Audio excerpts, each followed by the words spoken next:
మత్స్యావతారుండవై సోమకుంద్రుంచి వేదాళి రక్షించి దేవాసురుల్ క్షీరవారాన్నిధిన్ ద్రచ్చగా ఘోర కూర్మావతారుండవై మందరం వెత్తి శ్రీమోహిని వేషముంబూని పీయూష దానంబు గావించి వారాహ రూపంబునన్ భంగపాటొందు భూదేవి రక్షించి ఈనాడు నీ తత్వముల్ నమ్మగాలేని అజ్ఞానికి సత్యదీపంబు చూపించి మోహంబు వారించి నీ విష్ణుభావంబు రూపించి నీ దాసకోటిన్ కటాక్షింపగా ఈ విచిత్రాకృతింబు నీవేం చేసినావా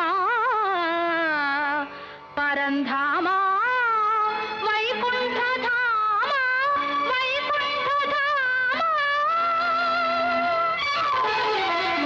నమో నారసింహ నమో భక్తపాల నమో చందనోత్సవానికి పురాణ కథ ఏంటంటే, పురాణాల ప్రకారం హిరణ్యకశిపుణ్ణి సంహరించిన తర్వాత నరసింహస్వామి చాలా ఉగ్రంగా ఉన్నాడు. ఆయన శరీరం నుండి తీవ్రమైన తాపం వస్తుంది. దేవతలు భయపడ్డారు. అప్పుడు భక్తుడు ప్రహ్లాదుడు స్వామిని ప్రార్థించాడు. స్వామి శాంతించేందుకు ఆయనకు చందనం రాసి చల్లబరిచాడు అని పురాణాలు చెబుతున్నాయి. అప్పటి నుండి స్వామిని చల్లగా ఉంచేందుకు విగ్రహానికి ఎప్పుడూ చందనంతో కప్పే సాంప్రదాయం ప్రారంభమైంది. ఈ ఆలయం 1000 సంవత్సరాల నాటి పాత గుడి అని పురాణ శాసనాలు చెప్తున్నాయి. ఎందుకు సంవత్సరంలో ఒక్కరోజు మాత్రమే నిజస్వరూప దర్శనం ఇస్తారంటే, స్వామి ఉగ్ర రూపాన్ని భక్తులు ప్రతిరోజు చూడలేరని భావించి విగ్రహాన్ని పూర్తిగా చందనంతో కప్పి ఉంచుతారు. కానీ సంవత్సరంలో ఒక్కసారి అక్షయ తృతీయ రోజునే పాత చందనం తొలగిస్తారు. స్వామికి అభిషేకాలు చేస్తారు. భక్తులకు నిజస్వరూప దర్శనం ఇస్తారు. ఈ దర్శనం మాత్రం కొన్ని గంటలు మాత్రమే ఉంటుందండి.